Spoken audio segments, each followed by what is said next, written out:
Hi everyone, welcome back to the Tiny Designs YouTube channel. And can you believe it, I've actually done a second video in a whole month, so this is going to be a record so far. I'm going to show you a couple of Christmas cards today that are part of day 2 of the Designer Inspiration series. Now, I'll have the link again below in the show notes, but this card is inspired by the very creative Mindy Eggen. She used a really lovely pretty pink posh stamp in one of her designs recently. She used lots of lovely colours, and I thought, oh, I wonder if I can find something in the digital sense, as you can see on screen, that is very similar or I can create a card from. So also I'll be having credit below to this Freepik designer. This is from freepik.com, where I do find a lot of really lovely elements. So that's what I'm using today. I decided to create 2 cards. So I have, as you can see in the screenshots, I have laid it up in Illustrator again, just like I've shown in past videos. And then what I do is I import it into my Silhouette Studio software. I do have the business edition. The Silhouette Studio software to buy, even the business edition is not really much of an outlay. It's actually really good value for all of the extra features that you get over the basic free version and the other in-between versions. So I've used it, quite a lot since I've had it alongside Illustrator.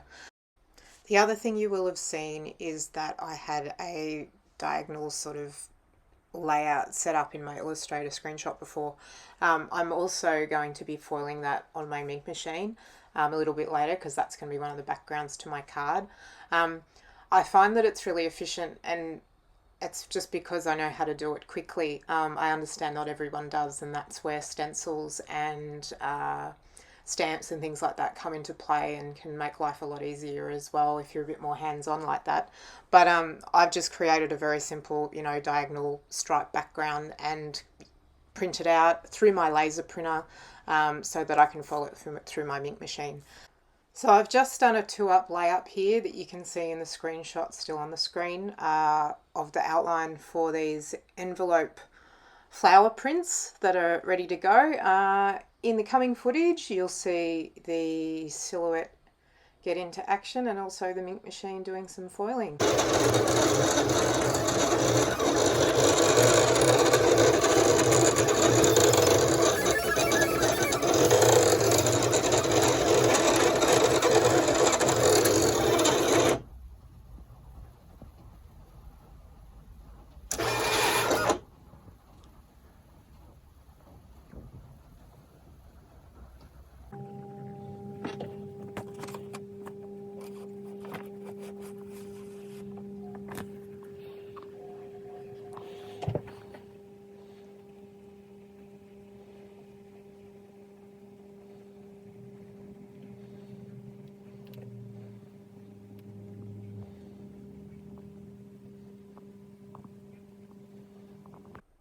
Okay, so now that I've foiled my stripe design, it foiled really well too.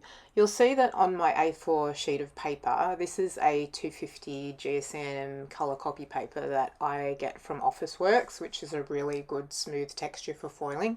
I rarely have any issues with it. I've printed some crop marks. Crop marks meaning that they act as a guide when I'm trimming out to a particular size from anything that I've printed. It also shows that I've assigned an area called bleed. So outside of the crop marks, and it might be a little bit hard to see within the footage, I've extended the design out outside of those crop marks so that when I cut down the design, it's not intruding or going to cut into the design I've got there. This is a very simple thing to cut. I went to use my guillotine, and then I stuffed around a little bit and realised because of my crop marks it's much easier to just use a metal ruler and a good old knife, but I got it cut out in the end. So if you're unsure what crop marks were, or if you'd seen them before and didn't know how they worked, that's what they are.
Okay, so before we get into the rest of the card creation, I've just got a couple of computer screenshots again to show you a sentiment that I created in Illustrator. I'll be linking the fonts below, so if you're seeking a really nice sort of little swishy font to use on any of your Christmas cards, this one's a really good one. I just laid it up in Illustrator. I bought them over, and I actually like to create duplicates out when I'm sending them to my silhouette machine to cut, because sometimes if some cut better than others and then I go to foil them and some foil better than others, then at least I've got those spares and I can choose the best one from the lot. I'll throw you over to some more footage of my silhouette machine in action. I'm just showing here how I have a bit of curled paper. Sometimes when I print my printing cuts off my laser printer, the ends curl because I'm running it through a manual feed and not through a tray feed on the Brother printer. So just placing it down on the mat, lining it up as best as possible so the silhouette can read the rego marks. It's always good to have a nice bright light or an overhead light on when the silhouette's reading rego marks with the camera on the machine, because sometimes it misregisters and then it has to go and try again. So as long as you've got it clearly set there, it generally won't skip a beat if it reads it first up.